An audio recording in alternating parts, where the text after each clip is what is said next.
내 이름은 김민호. 올해 42이다. 지금 나는 서울역 근처 공원 벤치에 앉아 이 글을 쓰고 있다. 손가락은 추위에 얼어 제대로 움직이지도 않고 스마트폰 배터리는 15%밖에 남지 않았다. 하지만 이 이야기를 끝내지 않으면 나는 영영 잠들 수 없을 것 같다. 1년 전만 해도 나는 대기업 과장이었다. 분당에 아파트가 있었고 외제차를 몰고 다녔으며 주말이면 골프를 치러 다녔다. 그런 내가 지금은 노숙자가 되어 하루하루를 버티고 있다. 무엇이 나를, 우리 가족을 이렇게 만들었을까? 돈이었다. 아니, 정확히는 욕심이었다. 형은 지금 무기징역으로 감옥에 있다. 동생 민준이는 1년 전 이맘때 세상을 떠났다. 그리고 나는 여기 있다. 이 모든 것이 어떻게 시작되었는지, 우리가 어떻게 가족을 잃게 되었는지 당신들에게 들려주고 싶다. 아니, 들려줘야만 한다. 이것이 내가 할 수 있는 유일한 참회다. 2023년 3월 15일 아버지의 장례식이 있던 날이다. 어머니는 그보다 6개월 앞서 세상을 떠나셨고 아버지는 어머니를 그리워하시다가 그 뒤를 따라가셨다. 치매로 고생하시던 어머니, 심장병으로 투병하시던 아버지, 두 분 모두 오랜 병고에 시달리셨다. 장례식장 분위기는 엄숙했다. 친척들과 동네 사람들이 와서 조문을 했고 나는 상주로서 인사를 받고 있었다. 하지만 솔직히 말하면 내 머릿속에는 다른 생각이 가득했다. 이제 유산 정리를 해야겠군. 부모님의 재산은 상당했다. 경기도 용인의 땅과 집을 합치면 대략 15억 정도 될 것 같았다. 아버지가 평생 농사 지으며 모은 땅이었고 최근 몇 년간 개발 바람을 타면서 가격이 많이 올랐다. 큰형 민수는 장례식 내내 술에 취해 있었다. 원래도 술을 좋아했지만 부모님이 돌아가신 후로는 더 심해졌다. 아무래도 죄책감 때문인 것 같았다. 부모님이 병원에 입원해 계실 때도 거의 얼굴을 보이지 않았으니까. 막내 민준이는 조용히 장례 절차를 처리하고 있었다. 5년간 부모님을 모시며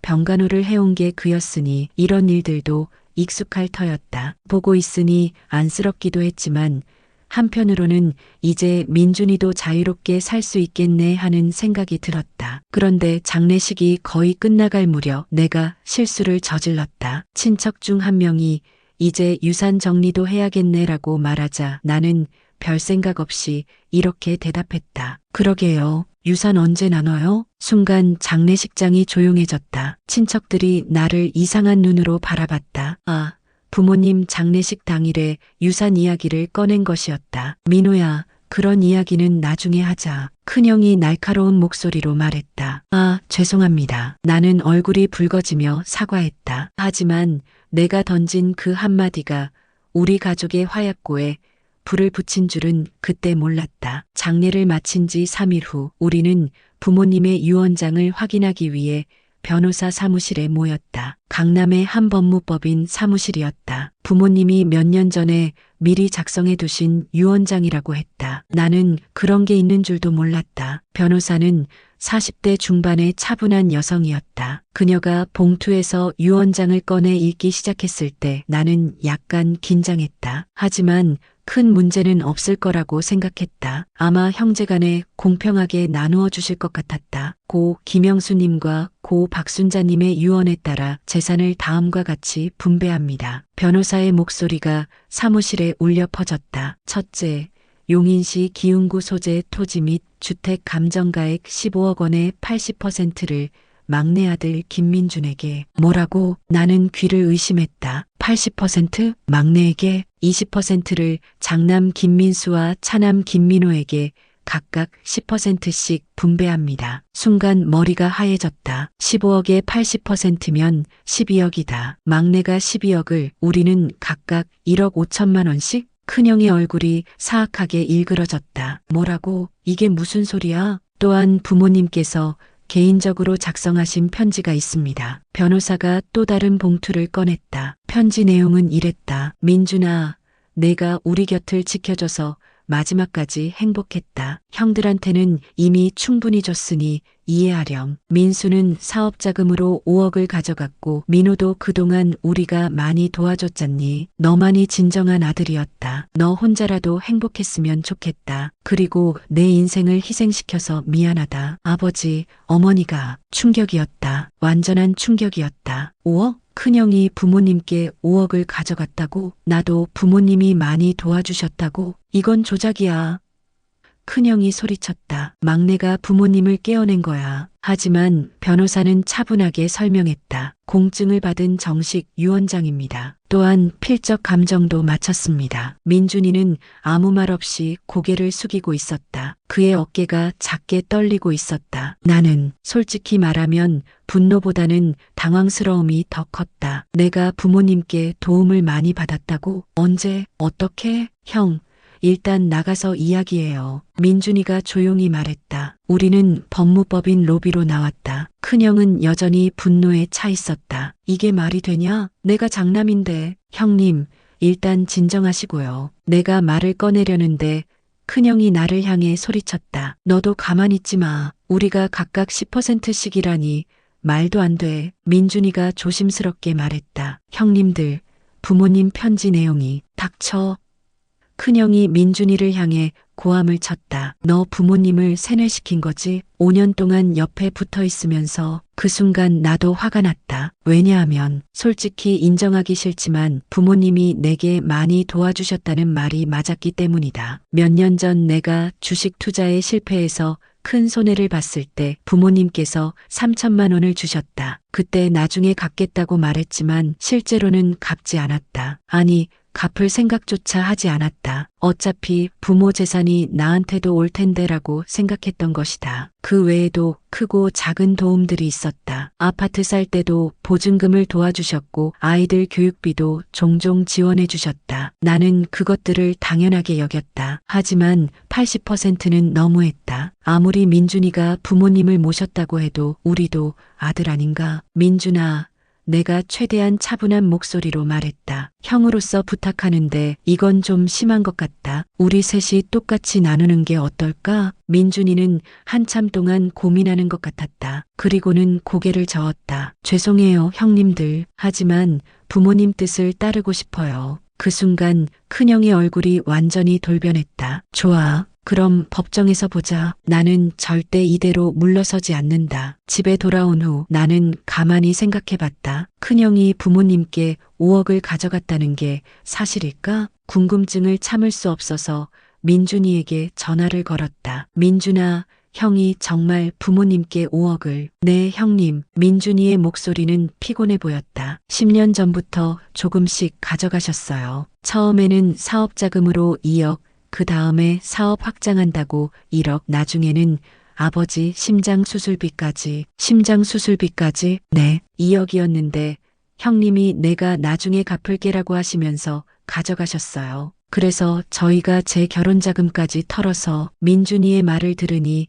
점점 큰형에 대해 화가 났다. 그런 일이 있었는데 왜 나한테는 말하지 않았을까? 왜 그때 나한테 말하지 않았어? 형님도 힘드실 것 같아서. 그리고 큰형님이 절대 말하지 말라고. 아, 그렇구나. 나는 더 궁금해졌다. 그럼 나는? 부모님이 나한테 많이 도와주셨다고 하시는데. 민준이는 잠시 침묵했다. 그리고는 조심스럽게 말했다. 형님, 솔직히 말씀드릴까요? 그래, 아버지께서 형님 주식 손실 때문에 3천만 원 주신 것, 아파트 보증금 5천만 원, 조카들 교육비, 명절 때마다 주신 용돈들 다 합치면 1억 5천만 원 정도 되거든요. 내 얼굴이 화끈거렸다. 그런데도 나는 변명을 했다. 그건 부모가 자식 도와주는 게 당연한 거 아냐? 네, 맞아요. 하지만 형님, 저는 그 5년 동안 월급도 포기하고 부모님만 돌봤거든요. 제 연봉이 4천만 원이었으니까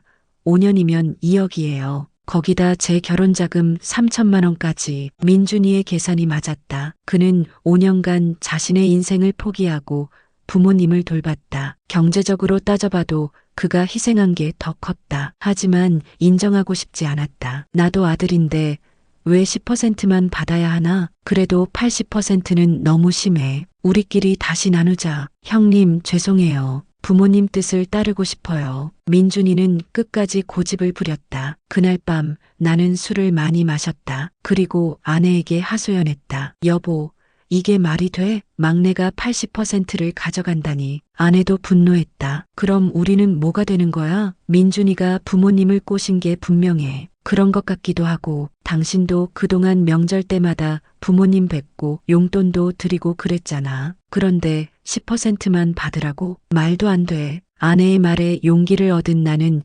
큰형에게 전화를 걸었다. 형, 우리 힘을 합쳐서 민준이를 설득해 봅시다. 그래, 그렇게 하자. 저런 식으로는 안 돼. 그 다음 주부터 우리는 본격적으로 민준이를 압박하기 시작했다. 큰형은 동네 사람들에게 거짓말을 퍼뜨렸다. 민준이가 5년 동안 부모님을 세뇌시켜서 유산을 독차지했다. 부모님 약을 끊어서 일찍 돌아가시게 만들었다. 하지만 동네 사람들은 큰형의 말을 믿지 않았다. 왜냐하면 그들은 민준이의 희생을 직접 봤기 때문이다. 이웃집 할머니가 큰형에게 말했다고 한다. 민수 씨, 민준이가 얼마나 고생했는지 아세요? 새벽에 아버님 응급실 모실 때도 혼자였고 어머님 치매로 헤매실 때도 밤새 찾아다녔어요. 그런데 민수 씨는 5년 동안 몇 번이나 오셨어요? 큰형은 할 말이 없었을 것이다. 나도 나름대로 민준이를 설득하려고 노력했다. 하지만 민준이는 끝까지 고집을 부렸다. 형님,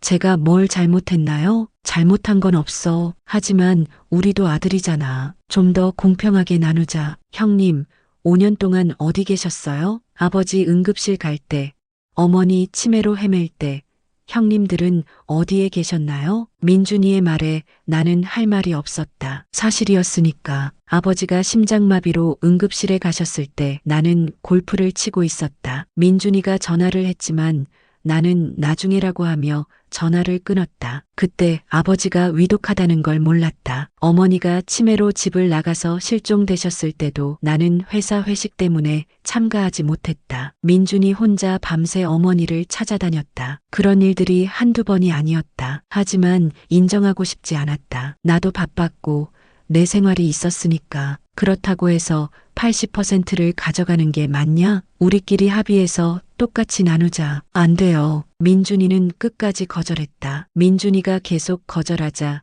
큰형의 행동이 점점 극단적으로 변하기 시작했다. 어느 날 큰형이 술에 취해서 민준이 집 앞에서 행패를 부렸다. 야, 김민준, 나와. 이 새끼가 부모님을 이용해서. 민준이가 나한테 전화를 했다. 형님, 큰형님이 집 앞에서 소리를 지르고 계세요. 어떻게 하죠? 나는 급히 민준이 집으로 갔다. 큰형은 완전히 만취 상태였다. 형, 그만해요. 이러면 안 되잖아요. 야, 너도 가만히 있지 마. 왜 민준이 편만 들어? 편을 드는 게 아니라 이렇게 하면 해결이 안 된다고요. 큰형은 나를 노려보더니 민준이를 향해 소리쳤다. 너 같은 새끼가 효자 행세? 웃기지 마. 37살에 결혼도 안 하고 부모한테 붙어 사는 게 정상이냐? 민준이의 얼굴이 상처받은 표정으로 변했다. 형님, 뭐가 형님이야? 너 때문에 우리 가족이 이렇게 됐어. 나는 큰형을 억지로 집으로 데려갔다. 차 안에서 큰형이 중얼거렸다. 민호야,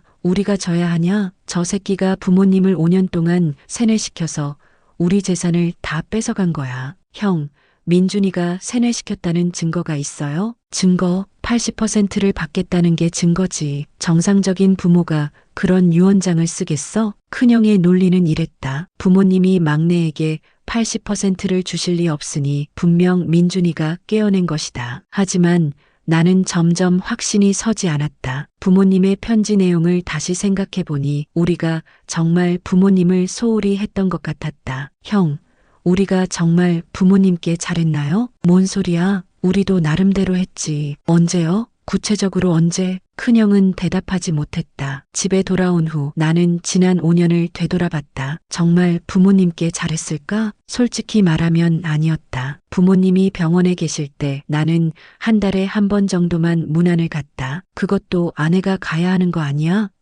라고 해서 마지못해 간 경우가 많았다. 어머니가 치매 진단을 받으셨을 때 나는 요양원에 모시면 되잖아라고 말했다. 돈이 많으니까 괜찮다고 생각했다. 아버지가 수술을 받으실 때도 나는 민준이가 있으니까 괜찮겠지라고 생각하며 회사 일을 핑계로 빠졌다. 명절 때는 갔지만 그것도 형식적이었다. 안부를 묻고 용돈을 받고 맛있는 음식을 먹고 오는 게 전부였다. 부모님과 진심으로 이야기를 나눈 적이 언제였을까? 기억이 나지 않았다. 반면 민준이는 어땠을까? 5년 전 민준이는 결혼을 앞두고 있었다. 예쁜 여자친구가 있었고 곧 결혼할 예정이었다. 하지만 아버지가 쓰러지시자 민준이는 결혼을 미뤘다. 형님, 아버지가 좀 안정되시면 결혼할게요. 처음에는 그럴 줄 알았다. 하지만 아버지 병세가 호전되지 않았고 어머니마저 치매 진단을 받으셨다. 민준이의 여자친구는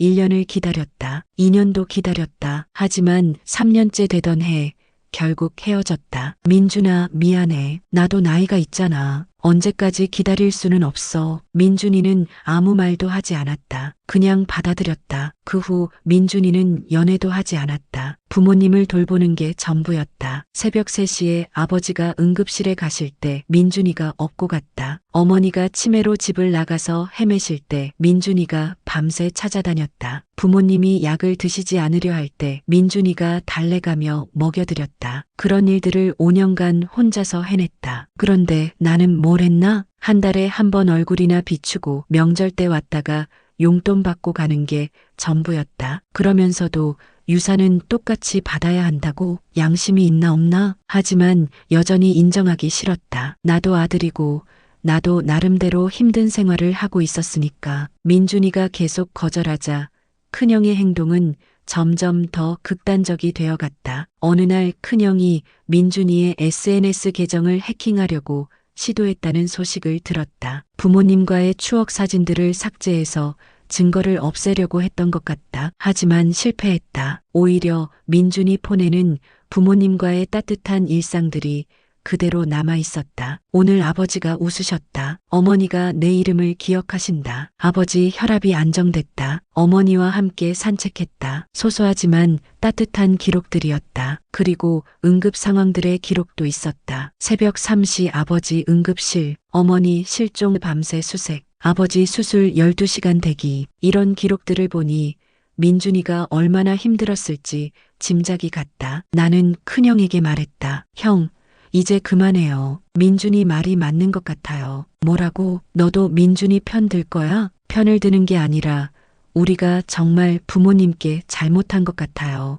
큰형은 분노했다. 야, 김민호, 너는 1억 5천만 원으로 만족할 거야? 나는 절대 안 돼. 그럼 어떻게 하려고요? 법정에 가서 유언장 무효 소송을 낼 거야. 민준이가 부모님을 강요했다고. 증거가 있어요? 만들면 되지. 큰형의 말에 소름이 끼쳤다. 증거를 만든다고? 하지만 나도 완전히 포기할 수는 없었다. 1억 5천만 원은 너무 적었다. 적어도 5억은 받아야 한다고 생각했다. 그래서 나도 민준이를 압박하는데 가담했다. 우리는 민준이를 설득하기 위해 여러 가지 방법을 시도했다. 먼저 친척들을 동원했다. 작은아버지와 고모들에게 전화를 걸어서 우리 편을 들어달라고 부탁했다. 작은아버지, 이게 말이 되나요? 막내가 80%를 가져간다니. 하지만 친척들의 반응은 차가웠다. 민호야, 민준이가 5년 동안 얼마나 고생했는지 알고 있냐? 너희들은 그동안 뭘 했니? 그래도 형제끼리 이렇게 차별하는 게 맞나요? 차별? 민준이만 희생했는데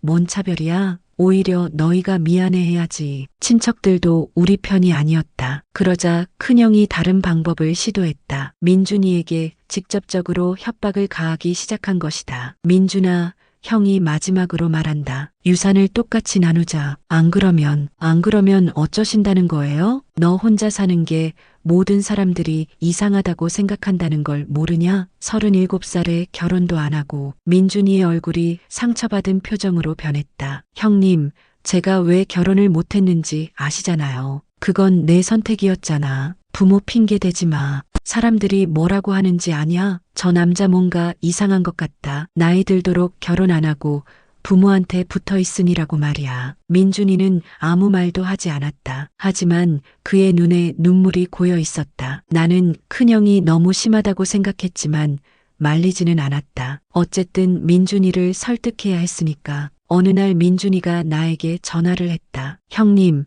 잠시 만나실 수 있나요? 응, 그래. 우리는 집 근처 카페에서 만났다. 민준이는 많이 지쳐 보였다. 형님, 솔직히 말씀드릴게요. 응, 저도 처음에는 유산을 똑같이 나누고 싶었어요. 그럼 왜? 하지만 부모님 편지를 보니까 정말 서운하시고 원망스러우셨던 것 같아요. 민준이가 부모님의 또 다른 편지를 꺼냈다. 유언장에 포함되지 않은 개인적인 편지였다. 민준아, 형들이 너를 이상하게 볼 수도 있겠지만 아빠, 엄마는 정말 고맙다. 내가 아니었다면 우리는 어떻게 살았을까? 민수는 돈만 가져가고 연락도 안 하고, 민호는 바쁘다는 핑계로 얼굴도 안 비추고, 우리가 죽어도 관심 없을 것 같다. 너만 믿는다. 편지를 읽고 나니 가슴이 아팠다. 형님, 아버지가 수술 받으실 때 형님께 전화드렸잖아요. 응, 그때 형님이 뭐라고 하셨는지 기억하세요? 나는 기억했다. 바빠서 못 가겠다. 민준이가 있으니까 괜찮겠지. 네, 그때 아버지가 12시간 수술 받으셨어요. 저 혼자 기다렸어요. 어머니가 치매로 집을 나가서 실종되셨을 때도 형님께 전화드렸어요. 그때는 정말 회사 회식이. 네, 알아요. 하지만 저는 밤새 어머니를 찾아다녔어요. 새벽 4시에 찾았거든요. 어머니가 추위에 떨고 계셨어요. 민준이의 말을 들으니 죄책감이 몰려왔다. 그런데 형님들은 유산을 똑같이 나누자고 하세요. 공평하다고요. 형님, 정말 공평한가요? 제가 5년 동안 포기한 것들, 결혼, 연애, 승진, 친구들과의 모임, 이런 것들의 가치는 계산 안 하시나요? 나는 할 말이 없었다. 형님, 저 억울해요. 정말 억울해요. 그런데도 부모님 뜻이니까 따르려고 해요. 근데 형님들은 계속 저를 압박하고 협박하고. 민준이가 울먹였다. 형님, 제가 뭘 잘못했나요? 부모님을 사랑한 게 잘못인가요? 그 순간 나는 깨달았다. 우리가 얼마나 이기적이었는지를. 그날 밤 집에 돌아와서 아내에게 말했다. 여보, 우리가 틀렸을지도 몰라. 뭔 소리야? 민준이 말이 맞는 것 같아. 우리가 너무 이기적이었어. 하지만 아내는 화를 냈다. 당신 정신 나갔어? 1억 5천만 원으로 만족하자고? 우리 아이들 교육비는 어떻게 하고? 그래도 당신이 바보같이 구니까 민준이가 우리를 우습게 보는 거야. 더 강하게 압박해. 아내의 부추김에 나는 다시 흔들렸다. 이틀 후 큰형이 나에게 전화를 했다. 민호야, 마지막 기회다. 우리가 함께 민준이를 만나서 확실하게 정리하자. 어떻게요? 합의금을 주겠다고 해. 1억만 주면 조용히 해주겠다고. 그게 될까요? 안 되면 다른 방법을 써야지. 큰형의 목소리에서 위험한 기운이 느껴졌다. 형, 다른 방법이 뭐예요? 나중에 얘기해. 2023년 11월 15일 밤, 큰형이 민준이에게 전화를 했다. 민준아, 마지막으로 이야기하자. 논밭으로 나와. 민준이는 가지 않으려고 했다. 형님, 술 드셨죠? 내일 낮에 이야기해요. 지금 안 나오면 내 집에 불 지른다. 큰형은 완전히 이성을 잃은 상태였다. 나는 불안했다. 그래서 큰형을 따라갔다. 논밭에는 민준이가 이미 와서 기다리고 있었다. 그의 얼굴은 창백했다. 형님들, 무슨 일이세요? 큰형이 민준이에게 다가갔다. 마지막으로 말한다. 유산을 똑같이 나누자. 아니면 합의금 1억만 줘. 안 돼요. 왜 안 돼? 우리도 아들이야. 형님, 부모님 뜻이에요. 큰형이 점점 흥분했다. 부모님 뜻? 내가 깨어낸 거지. 아니에요. 그럼 증명해봐. 내가 부모님을 세뇌시키지 않았다는 걸. 어떻게 증명해요? 못하지? 그럼 인정하는 거야. 큰형의 논리는 엉터리였지만 그는 흥분 상태였다. 민준이가 조심스럽게 말했다. 형님, 부모님 마지막 음성 메시지 들어보실래요? 뭐? 민준이가 폰을 꺼내서 음성 메시지를 재생했다. 아버지의 목소리가 들렸다. 민준아, 아빠가 많이 아프다. 민수야, 민호야 언제 올까? 아빠가 보고 싶어 한다고 전해줘. 그 다음은 어머니의 목소리였다. 민준아, 너만 믿는다. 형들은 이제 포기해야겠어. 너라도 행복해야 한다. 음성 메시지를 들은 큰형의 얼굴이 일그러졌다. 거짓말이야. 조작한 거야. 형님, 부모님은 날 사랑하셨어. 내가 장남이라고. 큰형이 완전히 이성을 잃었다. 민준이가 마지막으로 말했다. 형님, 아버지 돌아가시기 전 마지막 말씀이 뭔지 아세요? 뭔데? 민수가 한 번만 더 와줬으면. 그러셨어요. 끝까지 형님을 기다리셨어요. 그 말에 큰형이 완전히 폭발했다. 거짓말하지 마. 거짓말하지 마. 큰형이 근처에 있던 삽을 집어들었다. 형님. 내가 소리쳤다. 하지만 너무 늦었다. 큰형이 삽을 휘둘렀고 민준이의 머리를 가격했다. 형, 부모님이 형을 끝까지. 민준이가 쓰러졌다. 머리에서 피가 나고 있었다. 형, 뭐 하는 거예요? 나는 급히 119에 신고했다. 그리고 큰형을 말렸다. 큰형은 여전히 흥분 상태였다. 내가 장남인데. 민준이는 응급실로 실려갔다. 뇌출혈이었다. 의사가 말했다. 많이 위험합니다. 뇌사 상태입니다. 나는 큰형을 원망했다. 왜 그런 일을 저질렀을까? 큰형은 경찰에 체포되었다. 그는 끝까지 내가 장남인데라고 중얼거렸다. 민준이는 한 달간 병원에 있었다. 그동안 나는 매일 병원에 갔다. 처음으로 민준이를 제대로 돌봤다. 하지만 너무 늦었다. 민준이는 깨어나지 못했다. 그리고 12월 20일 민준이가 세상을 떠났다. 민준이의 장례를 치르면서 나는 그의 휴대폰을 정리했다. 그때 발견한 것이 민준이가 마지막으로 남긴 메모였다. 형들아, 미안해. 내가 부모님 독차지한 것 같아서. 그래도 부모님이 형들을 끝까지 그리워하신 거 알아줘. 큰형도 민호 형도 사랑한다. 다음 생에서는 우리가 정말 사이좋은 형제가 되자. 이 메시지를 보고 나는 울었다. 민준이는 끝까지 우리를 원망하지 않았다. 오히려 미안해했다. 우리는 뭘 한 거지? 민준이가 죽은 후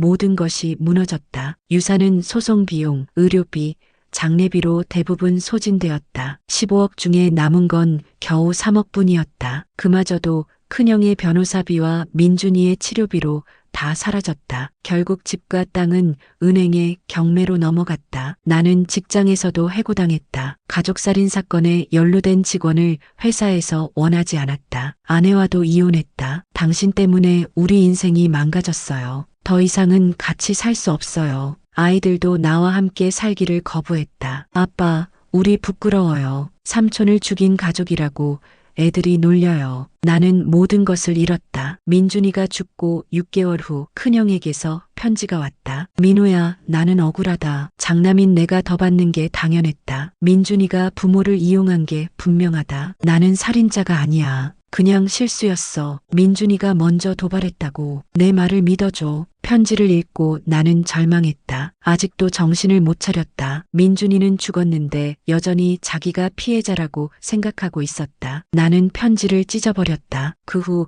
나는 민준이의 물건들을 정리하면서 더 많은 진실을 알게 되었다. 민준이의 일기장에는 이런 내용들이 적혀 있었다. 2019년 3월 5일 아버지가 쓰러지셨다. 큰형과 민호 형에게 전화했지만 못 온다고 했다. 이해한다. 다들 바쁘시니까 내가 혼자라도 잘 모시자. 2020년 8월 12일 여자친구가 헤어지자고 했다. 슬프지만 이해한다. 나도 미안하다. 부모님이 좀 더 건강해지시면. 2021년 11월 30일 어머니가 치매 진단을 받으셨다. 큰형이 요양원 보내자고 했다. 하지만 어머니는 집에 있고 싶어 하신다. 내가 돌보자. 2022년 6월 15일 아버지가 심장 수술을 받으셨다. 큰형이 수술비를 가져갔다. 나중에 갚겠다고 했다. 믿는다. 우리는 가족이니까. 2023년 1월 20일 어머니가 돌아가셨다. 형들이 와서 위로해줬다. 고맙다. 아버지가 많이 슬퍼하신다. 2023년 3월 10일 아버지가 돌아가시기 전에 말씀하셨다. 민준아, 고맙다. 너 하나만 있어도 괜찮다. 형들에게는 미안하다고 전해라. 형들에게 미안하다고 전해달라고 하셨다. 끝까지 형들을 걱정하셨다. 일기를 읽고 나니